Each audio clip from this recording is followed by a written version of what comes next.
പ്രതിപക്ഷ കോട്ട തകർത്തുകൊണ്ട് ബി.ജെ.പിക്ക് വലിയൊരു വിജയമാണ് നേടാൻ സാധിച്ചത് തന്നെ.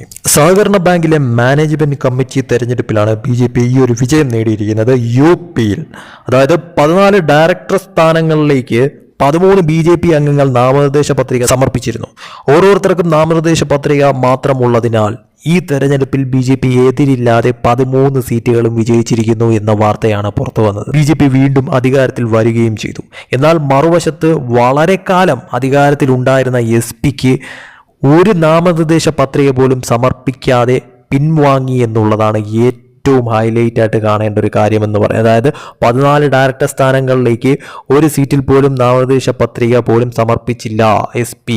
അധിക നാള് അവിടെ ഭരിച്ചിരുന്ന ഒരു പാർട്ടിയാണ് എസ്.പി എന്ന് പറയുന്നത്. ആ എസ്.പി ആണ് ഇപ്പോൾ നാമനിർദ്ദേശ പത്രിക സമർപ്പിക്കാതെ മാറി നിന്നത്. അതായത് ബി.ജെ.പി വീണ്ടും അധികാരത്തിലെത്തുന്ന തരത്തിലോട്ട് കാര്യങ്ങൾ മാറുകയും 2020 വരെയും എസ്.പി ആയിരുന്നു അവിടെ അധികാരത്തിലുണ്ടായിരുന്നത്. അതായത് സഹകരണ ബാങ്കിന്റെ ഭരണസമിതിയിൽ ചെയർമാൻ സ്ഥാനം മുതൽ ഡയറക്ടർമാർ വരെ പതിറ്റാണ്ടുകളായി സമാജ്വാദി പാർട്ടി അധികാരത്തിലായിരുന്നു.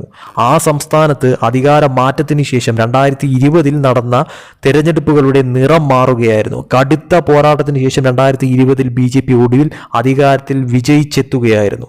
5 വർഷം സഹകരണ ബാങ്ക് സർക്കാർ ഭരിച്ച ശേഷം ഇപ്പോൾ ഇതാ വീണ്ടും തെരഞ്ഞെടുപ്പ് നടന്നിരിക്കുന്നു. ആ തെരഞ്ഞെടുപ്പിൽ ബി.ജെ.പി ഇപ്പോൾ എതിരില്ലാതെ 14 ഡയറക്ടർ സ്ഥാനങ്ങളിലേക്കുള്ള തെരഞ്ഞെടുപ്പിൽ 13 എണ്ണത്തിലും വിജയിച്ചു കയറിയിരിക്കുന്നു എന്ന വാർത്തയാണ് പുറത്തു വന്നത്. 14 ഡയറക്ടർ തസ്തികകളിലേക്ക് നാമനിർദ്ദേശങ്ങൾ നേടുകയും ആകെ 13 സീറ്റുകളിലേക്ക് നാമനിർദ്ദേശ പത്രിക സമർപ്പിക്കുകയും അതേസമയം മറ്റ് കമ്മിറ്റികളിലെ 2 സംവരണമില്ലാത്ത തസ്തികകളിൽ ഒരു നാമനിർദ്ദേശം കാരണം ഒരു സ്ഥാനം ഒഴിഞ്ഞു കിടന്നിരുന്നു. നാമനിർദ്ദേശം സമർപ്പിച്ചവരിൽ 13 പേരും ബി.ജെ.പി അംഗങ്ങളായിരുന്നു. എതിരാളികളില്ലാത്തതിനാൽ അവരുടെ തെരഞ്ഞെടുപ്പ് വിജയം എതിരില്ലാതെ തീരുമാനിക്കുക തന്നെയായിരുന്നു. ഒരു ഘട്ടത്തിൽ എസ്.പിയുടെ ഉരുക്ക് കോട്ടയായിരുന്ന സ്ഥലത്താണ് ഇപ്പോൾ എസ്.പി നാമനിർദ്ദേശ പത്രിക പോലും സമർപ്പിക്കാതെ പിന്മാറുന്ന തരത്തിലോട്ട് കാര്യങ്ങൾ മാറിയതും ബി.ജെ.പിക്ക് എതിരില്ലാത്ത വിജയം നേടിയെടുക്കാൻ സാധിച്ചിരിക്കുന്നതും രണ്ടാമത്തെ വട്ടം. ഇപ്പോൾ അതിൽ ഏറ്റവും എടുത്തു പറയേണ്ടത് കോൺഗ്രസിന് ഇവിടെയൊന്നും തന്നെ ഒരു സ്ഥാനവുമില്ല എന്നുള്ളതാണ് ഇതിൽ നിന്നും വ്യക്തമാകുന്ന കാര്യമെന്ന് പറയുന്നത്.